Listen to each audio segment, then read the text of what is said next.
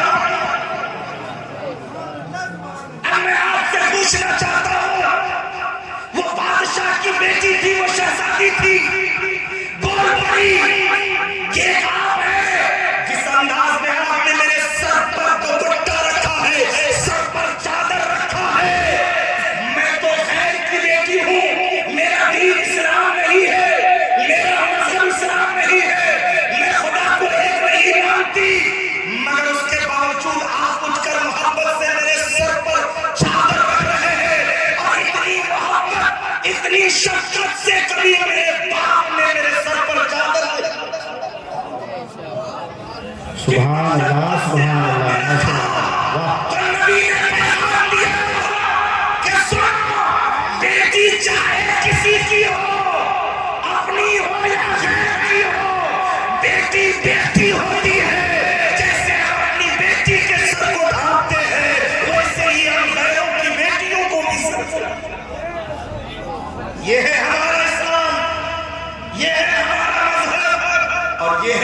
نبی کی تعلیمات.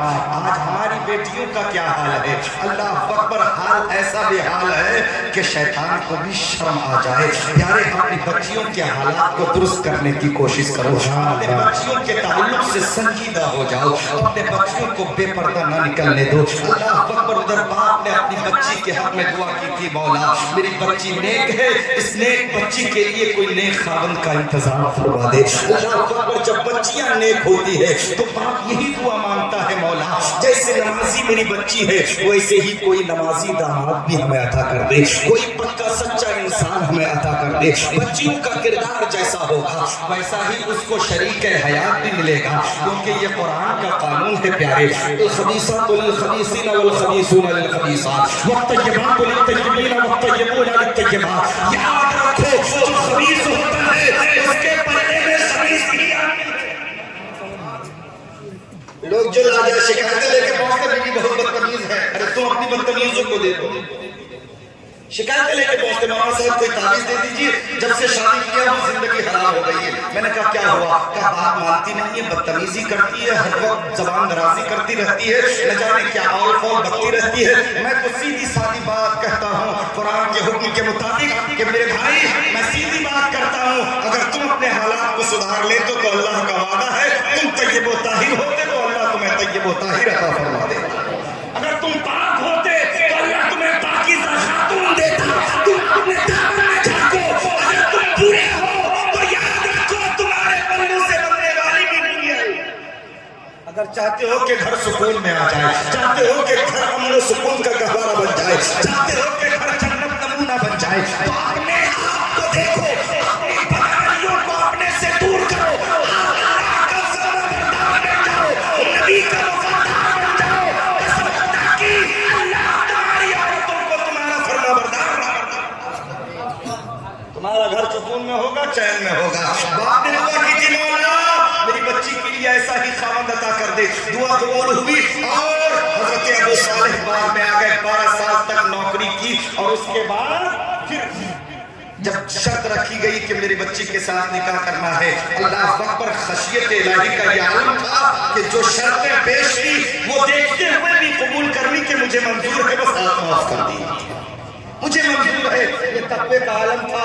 آج تقوی نام کی کوئی چیز ہمارے اندر نہیں ہے، لیکن یاد رکھو مسلمانوں، جب اللہ والے ایسی زندگی گزارتے ہیں تو ان کی زندگی کا یہ عالم ہوتا ہے کہ جب ان کی زندگی کو پڑھا جائے تو خدا کی ان کی زندگی سے ہمیں یہ تعلیم ملتی ہے، یہ تربیت ملتی ہے کہ جب باپ نمازی ہو اور ماں عابدہ زاہدہ ہو تو ایسے ہی کوکھ سے غوث العظم پیدا ہوتا ہے. جب ماں نمازی ہو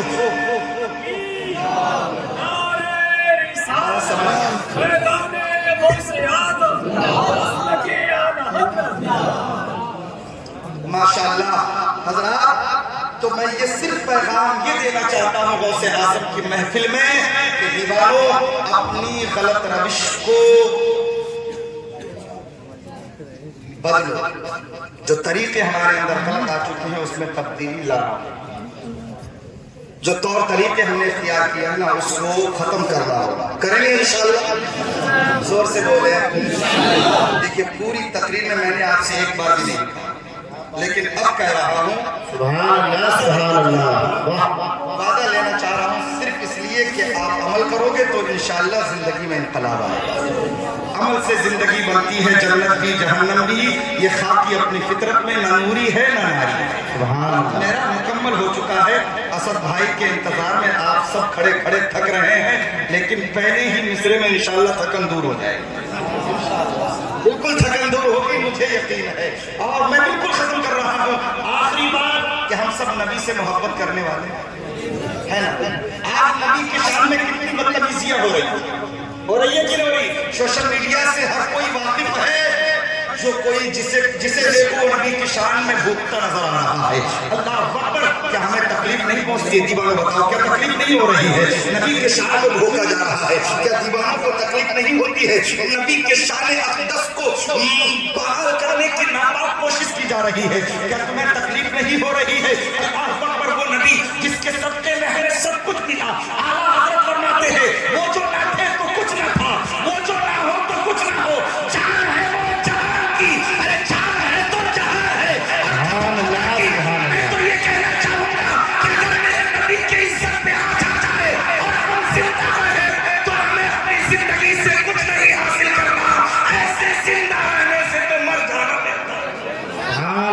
سبحان اللہ ماشاء اللہ ایسے مر جانا بہتر ہے. کیا بات ہے واہ اور ایسے کام میں نہیں چاہیے جو نبی کے ساتھ بدتمیزیاں ہو, نبی کی شان میں گستاخیاں ہو اور ہمارے کام سنیں. حضرات یقیناً ہمیں تکلیف ہوتی ہے, آپ کو بھی تکلیف ہوتی ہے. کیا آپ نہیں چاہتے ہو کہ میرے نبی کی شان میں جو گستاخی کرتا ہے اسے جواب دیا جائے؟ بولو بھائی نہیں چاہ رہے, جواب دیا جائے کہ نہیں دیا جائے؟ ہاتھ اٹھا کے بتاؤ. جو شان اقدس میں گستاخی کرے اسے جواب دیا جائے گا. ہر دور میں جواب دیا گیا ہے, ہر اس دور میں جواب دیا جائے گا. لیکن آج آپ کو مولانا کیسے دو جواب؟ آج تمہارے ہاتھ پیر بندھے ہوئے ہیں, ہم کیسے جواب دیں؟ وہ ہمارا ہاتھ وہاں تک پہنچتا ہی نہیں ہے. نہ پہنچے دیوانوں, اس کا غم مت کرو, نہ پہنچنے دو ہمارا ہاتھ. الحمدللہ ہم سنی سے العقیدہ مسلمان ہیں. نبی ہمارے جانوں سے بھی زیادہ قریب ہے. ہم اگر جواب دیں گستاخوں کو تو آپ کا جواب صرف یہ ہوگا کہ جو گستاخی کرتے ہیں وہ کون ہے؟ وہ کون ہے؟ غیر تو ہے, اپنے تو نہیں, غیر ہے. اس کا چہرہ کیسا ہے؟ بولو بھائی, اس کا چہرہ کیسا ہے؟ چکنا ہے کہ نہیں؟ سبحان اللہ بولو بولو, اس کا چہرہ کیسا؟ کیا جو نبی کی شان میں گستاخی کرے ایسوں کا